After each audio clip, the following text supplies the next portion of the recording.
Welcome to the biology Pantulu AI YouTube channel. DSC 2026 current అఫైర్స్లో భాగంగా ఈరోజు మనం డే 10 కరెంట్ అఫైర్స్ గురించి డిస్కస్ చేయబోతున్నాం. సో మన యొక్క ఛానల్ను ఆదరిస్తున్నందుకు పేరు పేరున ధన్యవాదాలు. సో ఈ యొక్క వీడియోకు నేను 100 లైక్స్ని ఎక్స్పెక్ట్ చేస్తున్నాను. So please cooperate.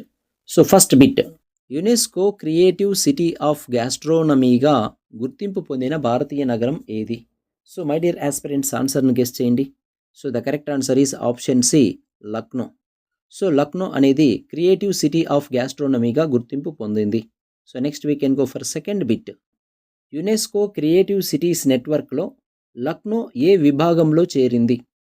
Yes my dear aspirants, ఆన్సర్ని గెస్ చేయండి. So the correct answer is option D, పాకశాస్త్ర కళ లేదా గ్యాస్ట్రానమీలో ఇది క్రియేటివ్ సిటీ నెట్వర్క్స్లో చేరింది. సో థర్డ్ బిట్, దేశంలో తొలిసారిగా పురాతన నాణేలను డిజిటలైజేషన్ ప్రక్రియ చేపట్టిన రాష్ట్రం ఏది? ఎస్ మై డియర్ ఆస్పిరెంట్స్, ఆన్సర్ని గెస్ చేయండి. So the correct answer is option B, Madhya Pradesh. Next bit, పురాతన నాణేల డిజిటలైజేషన్ చేపట్టిన మ్యూజియం ఉన్న నగరం ఏది? ఎస్ మై డియర్ ఆస్పిరెంట్స్, ఆన్సర్ని గెస్ చేయండి. So the correct answer is option C, Bhopal.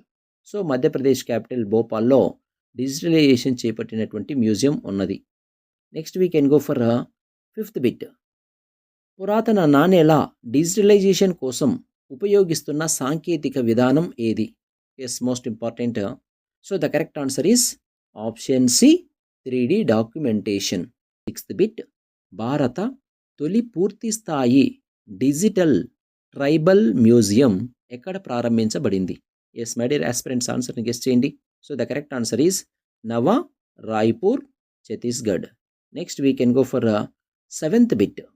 భారత తొలి డిజిటల్ ట్రైబల్ మ్యూజియాన్ని ప్రారంభించిన ప్రధాని ఎవరు? ఎస్ మై డియర్ ఆస్పిరెంట్స్, ఆన్సర్ని గెస్ చేయండి. So the correct answer is option B, Narendra Modi. Yes my dear aspirants, so daily current affairs కోసం మన బయాలజీ పంతులు ఏఐ యూట్యూబ్ ఛానల్ను ఫాలో అవ్వండి. అదేవిధంగా సబ్స్క్రైబ్ చేయండి. మీ ఫ్యామిలీ మెంబర్స్కు, మీ ఫ్రెండ్స్ కూడా షేర్ చేయండి. Thank you.